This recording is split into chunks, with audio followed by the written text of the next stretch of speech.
guys, and welcome back to a new episode of the East Indies. In this week's episode, we're going to build a fortress and a monastery. They all serving as some historical site and some more backstory to the town we are building.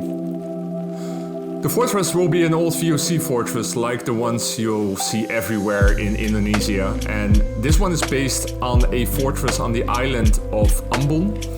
I think it was called Fort Amsterdam, and when I googled it, it was one of the fortresses which was still in a very good condition, so it was well maintained and restored.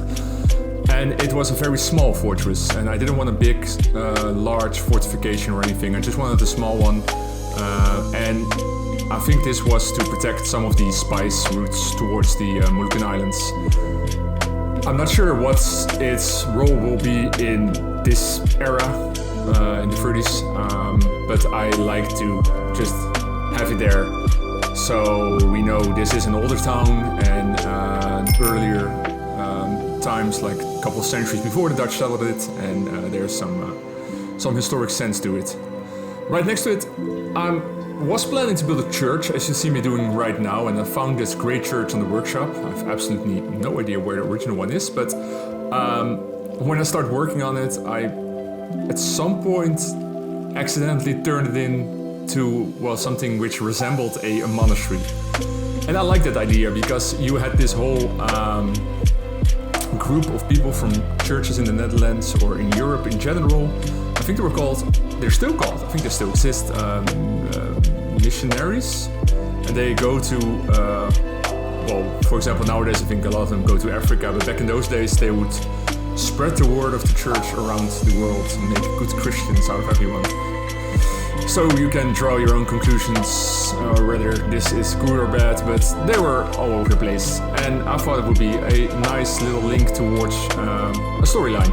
So apparently there was a monastery on top of this hill, right next to the VOC fortress and an earlier Dutch settlement, which I'm gonna try to incorporate a bit more later on in this build.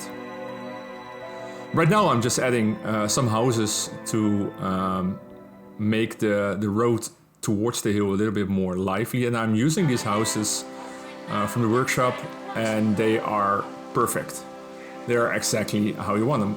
The roof would be a little bit too bright in my opinion, but perhaps my roofs which I use are not bright enough, I don't know. But I like these buildings. They have this really Dutch feeling about them, and they are typical Dutch East Indian houses. Later on in this build you will see loads of them because I have like 9 variations myself, and these are by Fiocra, which is my biggest help in having Dutch East Indian assets.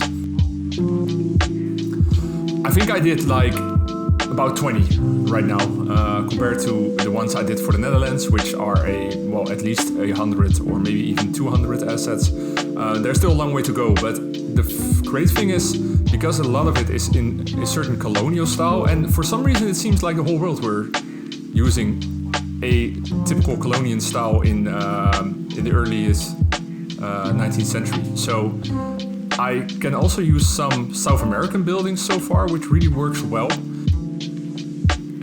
But also some Hungarian I found, and so I'm not sure. But lots of these houses look the same, so I can use those. Especially in the downtime, I will use those. And just the general residential housing, I will 3D myself. Here you see me adding lots of roads and pathways and a wall around the monastery area right now.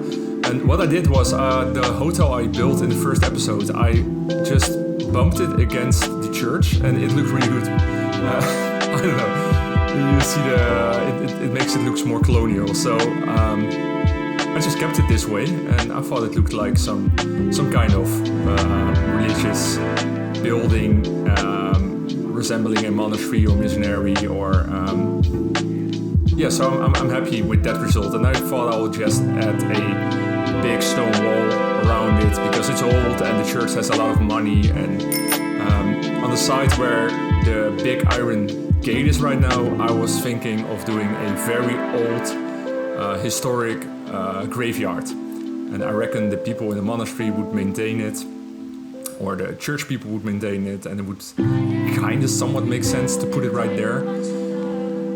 And some cool things, because around the world there are a lot of Dutch graveyards from that era, everywhere where the Dutch added like small settlements, and they did it a lot, like from Africa to South America, every continent, and also in India. And in India there's a really big VOC graveyard, which a lot of old Dutch names and big, expensive for those days tombstones, so that's quite cool.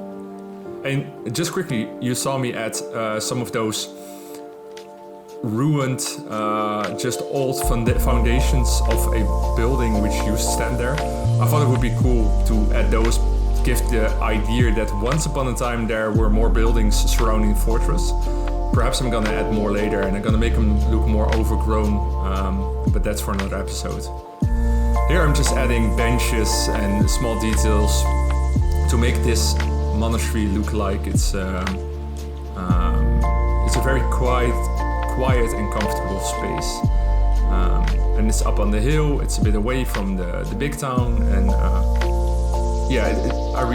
those awnings, they really added a lot, I think. I really like them.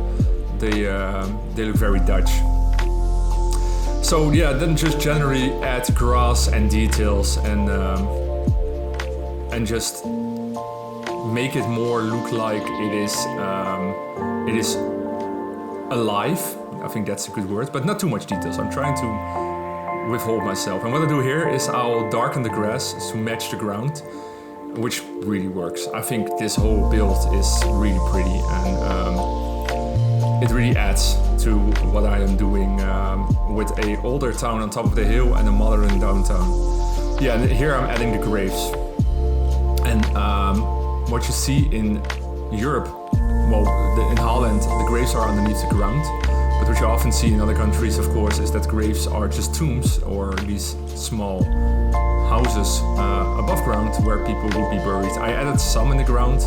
I'm not sure if that's realistic at all. But most of these graves would be up ground in these burial chambers and big concrete coffins. I think it's concrete, I guess. And just adding big old trees to make it feel like it is old. And the trees are old and the area is old, but still maintained. And I added that hearse on the driveway to imply it is a graveyard. So yeah, that's pretty much all I add. Just some bushes and some details, and then we'll already go to the cinematics probably. I'm gonna add some houses, by the way, as well. I just realized I'm doing this voiceover a bit later from the build. I always used to make an episode, finish the video and go on, but now I actually did a couple of episodes, and I'm gonna I try to work in a more structural way to make sure that there's more consistency in the uploads. But yeah, since I haven't uploaded anything yet, when this one will be finished, I am not sure how people will enjoy this series. I hope you guys do. I really enjoy building this because it is so much different from what I'm used to with the Netherlands, and just something totally different with different assets, buildings, and just starting over.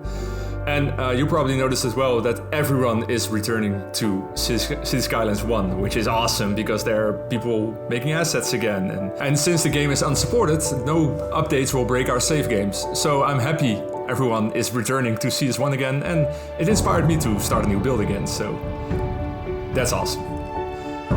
As you see, cinematics has started. This was the episode for this week. Thank you all for watching. I hope to see you guys in the next week. If you haven't done yet, like and subscribe. It will really help out the channel, and I really like to have you guys along on this whole build. So guys, enjoy. I'll see you in the next episode. This was Jazz. Bye.